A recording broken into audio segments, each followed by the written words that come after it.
Ben, un casier judiciaire, c'est selon moi ce qui nous est attribué quand on a été reconnu coupable d'actes criminels puis que sur notre enquête de réputation, on n'a pas encore obtenu notre pardon. Selon moi. Ben, c'est quand un juge ou une juge t'a condamné pour une peine au criminel.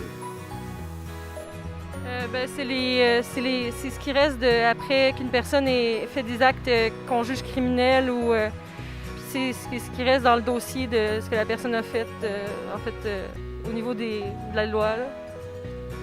C'est une bonne réponse. Dans le fond, c'est un peu la documentation probablement qui reste là, sans être sûr de ma réponse, je dirais comme elle. Dans le fond, c'est un casier qui explique un crime que un individu a fait, qui a été porté en justice, qui a été plaidé coupable de ce crime-là, puis qui a probablement eu des conséquences à ses actions, que ce soit travaux communautaires, la prison ou peu importe. Là.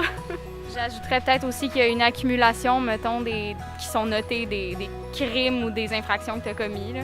Ça s'ajoute à ton casier judiciaire. C'est un document auquel plusieurs personnes pourraient avoir accès, tu as un statut particulier dans la société.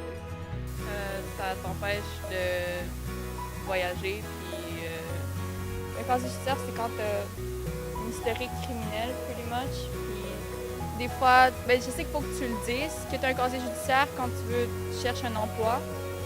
Puis c'est ça t'empêche de voyager aussi. Ouais. Un casier judiciaire, c'est une liste des infractions criminelles qu'une personne a commises. Ça contient son nom, sa date de naissance, ses empreintes digitales, ses informations de contact, les infractions dont elle a été reconnue coupable et les sentences qui lui ont été données. Un casier judiciaire, c'est aussi une fiche qui est possible d'obtenir en faisant une demande auprès du corps de police de sa ville ou d'une firme privée.